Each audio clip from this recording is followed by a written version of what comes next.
Howdy diddly everyone, Sugar48 here, and today I'm going to be talking about why Lonzo Ball may or may not pan out in the NBA. I'm going to start off with the negative here, so on to the bad news, and the first one being the most obvious, LeVar Ball. His father has been hyping him up, talking about how his kids are worth like $1 billion, but he really needs to quiet his mouth. Otherwise, his career could get harmed big time and teams will just avoid picking him up in free agency. Or better yet, if the Lakers even decide to keep him and... yeah.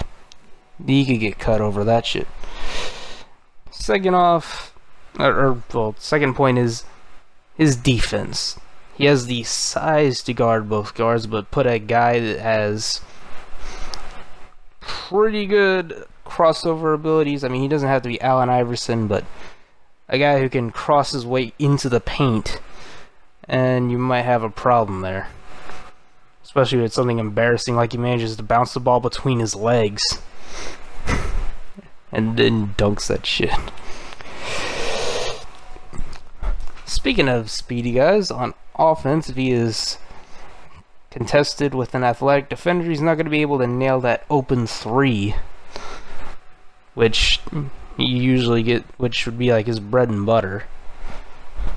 And speaking of his threes, going on to shot mechanics, it may make it difficult for him to pull up and attack off the dribble, along with have a consistent three and like not 38% or something like that.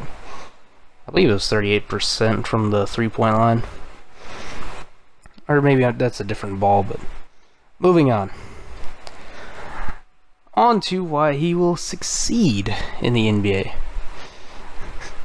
Now, he does have plenty upside to him, otherwise he wouldn't have been drafted within the top 5, let alone by one of the most prestigious teams in the NBA, the LA Lakers. Starting off with him not being a selfish player. The proof comes from his days at UCLA, where he was a boost to the team. And he wasn't the one going on the rant about his teammates. That was, again, LeVar, but I digress in his unselfishness.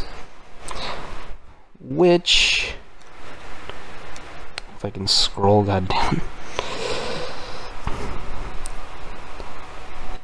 His outstanding vision had rubbed off along with that unselfishness, which rubbed onto his teammates, and they got to the Sweet 16 before getting eliminated by Kentucky. Now, second, he shines on those fast breaks. I mean, especially you've seen that one clip from Summer League, where I think he passed the ball across the court and somebody dunked it. I don't quite remember exactly what it was, but man. Now, third, again, partially due to cutting ties with LeVar Ball, but cutting ties with the Big Baller brand. I mean, he scored nearly twice as many points in any other brand as he did in those Big Baller brand shoes, and managed to score over 30 points in a pair of Nikes. But in those Big Baller brand shoes, he scored 8. 8.